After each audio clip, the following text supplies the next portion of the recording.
Coding की शुरुआत web institute के साथ। सब्सक्राइब करें वेब इंस्टीट्यूट यूट्यूब चैनल को। अगर आप HTML और CSS जानते हो तो आपको आउल कैरोसेल के बारे में पढ़ना चाहिए। जैसा चाहे वैसा एनिमेशन अप्लाई करके आप कैरोसेल स्लाइडर को क्रिएट कर पाओगे। रिसेंटली एक प्लेलिस्ट स्टार्ट किया गया है W3 school how to tutorial in Hindi के नाम से। इस प्लेलिस्ट के अंदर HTML और CSS को स्ट्रॉन्ग करने वाली वो सारी वीडियोज आपको दिखेंगी। अगर आप HTML CSS को इम्प्रूव करना चाहते हो तो इस प्लेलिस्ट की सारी वीडियोज को फ्यूचर में ज़रूर देखिए। डेस्कटॉप या कहीं पे भी सेफ लोकेशन पे आप एक फोल्डर क्रिएट कर लो। मैंने स्लाइडर के नाम से फोल्डर क्रिएट कर लिया। इस फोल्डर के अंदर मैंने 3 अलग अलग फोटोज को रख दिया ABC। फोटो का साइज है 1280 इंटू 720 पिक्सल।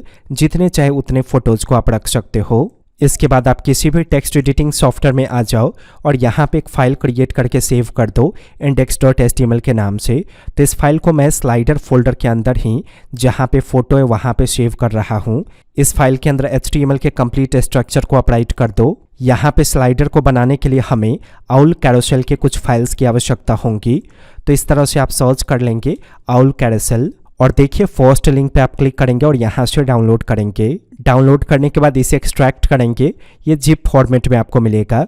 एक्सट्रैक्ट करने के बाद इसके फोल्डर को ओपन कीजिए और देखिए इसके अंदर डिस्ट नाम का फोल्डर मिलेगा। इस फोल्डर में जाते ही आपको दिखेगा एक जावास्क्रिप्ट का फाइल aul.carousel के नाम से।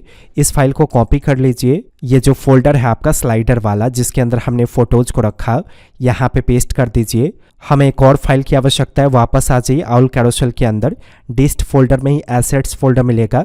इसमें आपको दिख जाएगा aulcarousel.css के नाम से फाइल। इसे भी कॉपी करके यहीं पे स्लाइडर के अंदर पेस्ट कर दीजिए। हमें एक और फाइल चाहिए jQuery का, क्योंकि आउल कैरोसेल के अंदर कंट्रोल करने के लिए उसे हमें jQuery देना होगा। तो jQuery सर्च करके यहाँ डाउनलोड पे क्लिक कीजिए। फर्स्ट लिंक आपको दिख जाएगा download the compressed production version. आप इस पर क्लिक करेंगे, ऐसा खुल जाएगा। Ctrl+S बटन प्रेस कीजिए और देखिए स्लाइडर वाले फोल्डर के अंदर ही आप इसे jQuery इस नाम से सेव कर दो। तो यहाँ देखिए स्लाइडर फोल्डर के अंदर 3 फोटो, एक HTML फाइल, एक jQuery का फाइल और 2 आउल कैरोसेल का फाइल। तो पहले हम इन तीनों फाइल को लिंक करेंगे अपने HTML वाले फाइल के अंदर। आ जाइए यहाँ पे HTML के अंदर हेड एलिमेंट के अंदर सबसे पहले लिंक टैग को शुरू करेंगे। रिलेशनशिप का वैल्यू आप यहाँ पे डिफाइन कर दो स्टाइल सेट। इसके बाद href का इस्तेमाल कीजिए और जहाँ ये HTML वाला फाइल है वहीं पे ये फाइल मौजूद है aulcarousel.css के नाम से। आप इस फाइल को href के वैल्यू में ऐसे डिफाइन कर दो, एक्सटेंशन कोड हो जाएगा .css। इसके ठीक बाद स्क्रिप्ट टैग को शुरू करके बंद करेंगे और src के वैल्यू में हम jQuery वाले फाइल को इस तरह से डिफाइन कर देंगे। jQuery भी लिंक हो गया। jQuery लिंक होने के ठीक बाद आप आउल कैरोसेल को लिंक करोगे aul.carousel और एक्सटेंशन कोड होगा .js। तो अगर ये तीनों फाइल आपने लिंक कर लिया तो फिर आप कैरोसेल को बना पाओगे। यहाँ पे बॉडी के अंदर आ जाइए और एक डिव एलिमेंट को शुरू कीजिए। इसमें क्लास का वैल्यू आपको डिफाइन कर देना है आउल कैरोसेल। इसके अंदर उन सभी फोटोज को सेट कर दीजिए जिनको आप स्लाइड करवाना चाहते हो। तो पहले फोटो का नाम है a.jpg और index.html जहाँ पे है वहीं पे है, इसलिए मैंने डायरेक्टली यहाँ पे फोटो का नाम ऐसे डिफाइन कर दिया। डिफ़ॉल्ट रूप से आपको नहीं दिखेगा। यहाँ पे रन करने पे आपको थोड़ा सा jQuery के शब्दों में कोड करना होगा। ये कोड उतना भी वास्ट नहीं है जितना आपको समझ में ना आए, सिंपल है, इसीलिए स्क्रिप्ट टैग को शुरू करके बंद कीजिए। jQuery में कोडिंग की शुरुआत करने के लिए हम पहले डॉक्यूमेंट को सेलेक्ट करके रेडी इवेंट को ऐसे पास करते हैं और इसके अंदर एक फंक्शन का डेफिनेशन ऐसे करते हैं। स्लाइड हमें किसे करवाना है इस डिव एलिमेंट को, तो देखिए इसमें क्लास का वैल्यू डिफाइंड है आउल कैरोसेल। इस क्लास के वैल्यू को सेलेक्ट करने के लिए हम डॉलर पैरेंथेसिस का चित्र देंगे और डुअल कोट के अंदर ऐसे डॉट का सिंबल देके क्लास के वैल्यू को राइट करेंगे। अब बस आप इसके लिए आउल कैरोसेल नाम के फंक्शन को ऐसे कॉल कर दीजिए। तो इस एलिमेंट के अंदर जितना भी फोटो होगा सारा स्लाइड होना शुरू हो जाएगा। टेस्टिंग कीजिए। मैंने पेज को रिलोड किया। देखिए एक लाइन में कितना फोटो चाहिए, अब आपको ये चीज़ डिसाइड करना होगा। डिफ़ॉल्ट रूप से एक लाइन में सारा फोटो आ गया। मैं चाहता हूं कि एक लाइन में डिफ़ॉल्ट रूप से एक ही फोटो आए, तो उसके लिए इस आउल कैरोसेल वाले फंक्शन के अंदर जेसन को शुरू करेंगे और यहाँ पे इस जेसन के अंदर आइटम्स नाम के प्रॉपर्टी का इस्तेमाल करेंगे और इसका वैल्यू डिफाइन कर देंगे 1। तो इसका मतलब हो गया कि एक लाइन में एक ही फोटो आपको दिखेगा। देखिए मैंने पेज को रिलोड किया। अब अगर आप इस पर क्लिक करते हो या इस तरह से स्लाइड करते हो तो फोटो आपका स्लाइड होगा। वैसे ही अगर हम आइटम का वैल्यू यहाँ पे डिफाइन कर दे 2, तो इसका मतलब हो गया एक लाइन में 2 फोटो आपको दिखेगा। अब थोड़ा सा डेकोरेट करेंगे। देखिए बॉडी में स्क्रॉल बार आया और बॉडी से थोड़ा सा हट के ये आया, इसे सही करेंगे। ऐसा करने के लिए हमें CSS के शब्दों में कोड करना होगा। हेड एलिमेंट के अंदर स्टाइल को शुरू करके इस तरह से बंद कीजिए। बॉडी को सेलेक्ट करेंगे। डिफ़ॉल्ट बॉडी में पैडिंग और मार्जिन होता है, उसे रिमूव कीजिए। तो पैडिंग का वैल्यू डिफाइन कर देंगे 0 और मार्जिन का वैल्यू डिफाइन कर देंगे 0। तो वो जो फोटो थोड़ा सा हटा हुआ था वो फुल्ली फिक्स्ड हो जाएगा आपके बॉडी से। ओवरफ्लो का वैल्यू अगर आप हिडन कर दोगे तो यहाँ जो स्क्रॉल बार आप देख रहे हो ये नहीं आएगा। मैंने पेज रिलोड किया, देखिए स्क्रॉल बार चला गया और बॉडी में ये फिक्स हो गया आपका फ़ोटो। अब देखिए इसका डिफ़ॉल्ट बिहेवियर होता है स्लाइड राइट। गौर से ऑब्जर्व कीजिए, ये इस राइट की तरफ स्लाइड हुआ।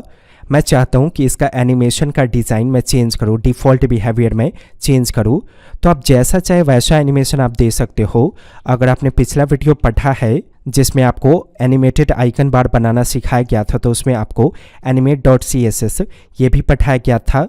ये एक लाइब्रेरी है जहाँ से जैसा चाहे वैसा एनिमेशन आप दे सकते हो किसी भी एलिमेंट में।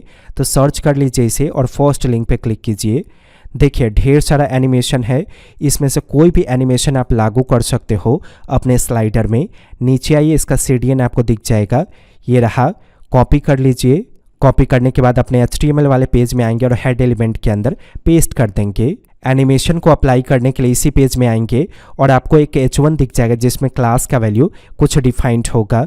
तो इस क्लास के वैल्यू को आपको कॉपी करना है यहाँ से। जब ये कॉपी हो जाएगा तो आउल कैरोसेल के अंदर जहां आपने आइटम्स डिफाइन किया इसको कॉमा से सेपरेट करेंगे और यहाँ पे एनिमेट इन इस प्रॉपर्टी का इस्तेमाल करेंगे। आई कैपिटल होगा और इस प्रॉपर्टी का वैल्यू सिंगल कोट के अंदर ये डिफाइन कर देंगे जो आपने कॉपी किया।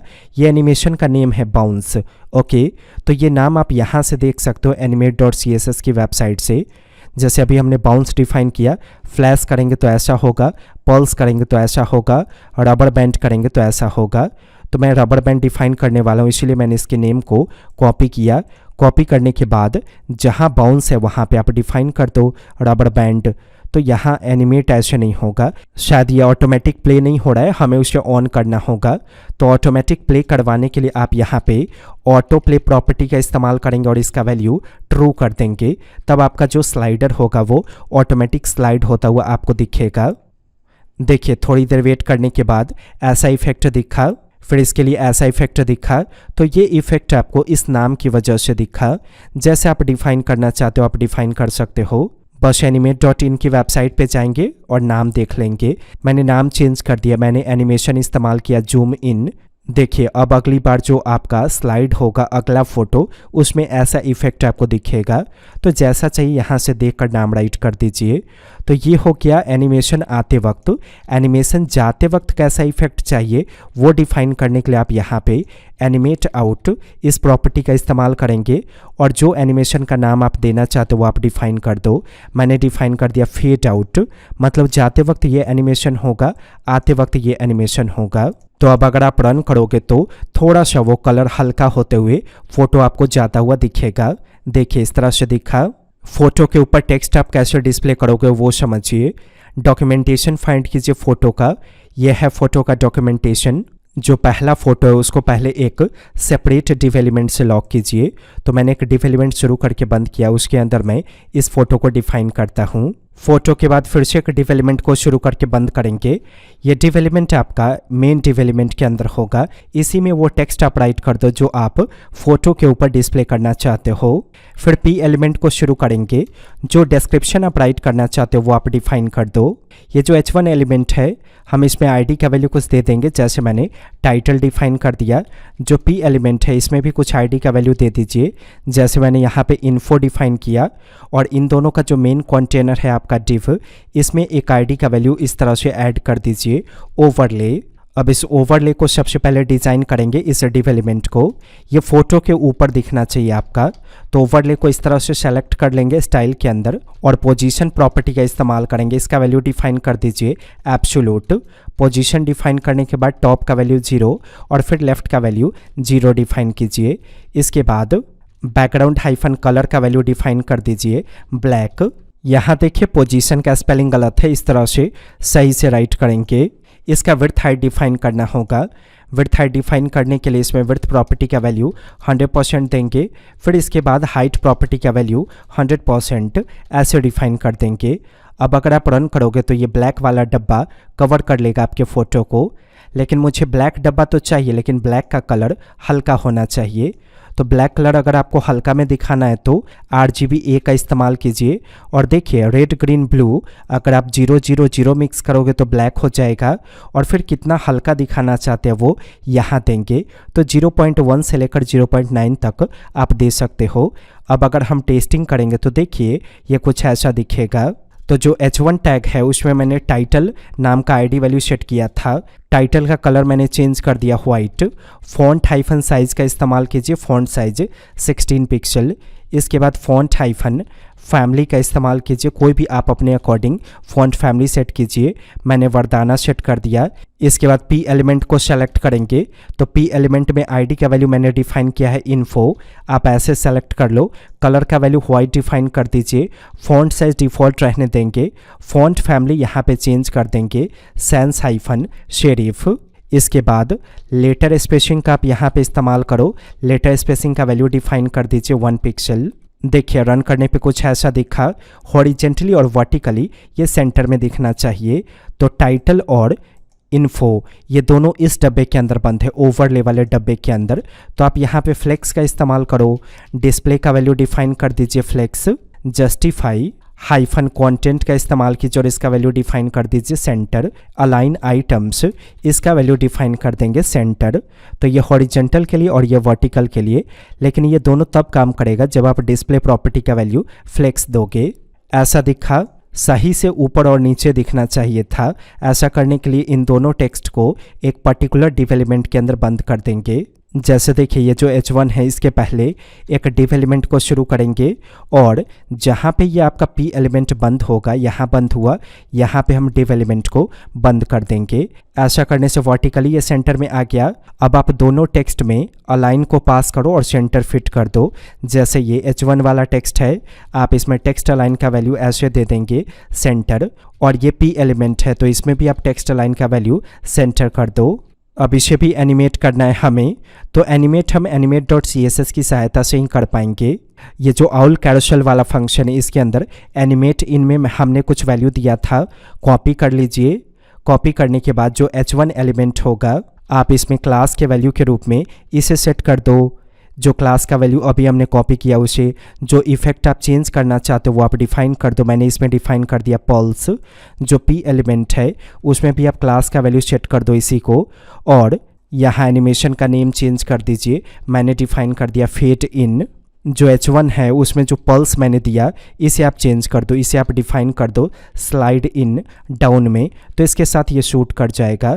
ऐसा करने से जो H1 होगा ये ऊपर से नीचे की तरफ स्लाइड होता हुआ आपको दिखेगा। अब यही सेम कोड आप रिपीट कर दो बाकी के इमेज के लिए। जैसे देखिए ये 2 इमेज है, आप इस कोड को रिमूव कर दो, और आउल कैरोसेल के अंदर ये जो डिवेलपमेंट हमने क्रिएट किया जिसे अभी हमने डिज़ाइन किया इसे आप पेस्ट कर दो। बस आप फोटो का नाम चेंज कर दो, यहाँ पे रख दीजिए b.jpg। फिर इसके बाद अगला डेवलपमेंट पेस्ट कीजिए और यहाँ पे फ़ोटो का नाम चेंज कर दीजिए c.jpg। अब अगर आप रन करेंगे तो ये स्लाइडर आपको इस तरह से दिखेगा। सब पे अलग अलग टेक्स्ट आप अरेंज कर सकते हो। नेक्स्ट वीडियो ज़रूर देखिए, इससे भी इंटरेस्टिंग होगा नेक्स्ट वीडियो। चैनल अब तक आपने सब्सक्राइब नहीं किया तो सब्सक्राइब करके बेल आइकन को हिट कीजिए, और वैप इंस्टीट्यूट की ऑफिशियल वेबसाइट पे विजिट कीजिए ताकि आप हमारे ऑनलाइन सॉफ्टवेयर इंजीनियरिंग क्लासेस के बारे में सारी जानकारी प्राप्त कर सको। हमारे चैनल को सब्सक्राइब करके बेल आइकन को हिट करने के लिए आपका धन्यवाद।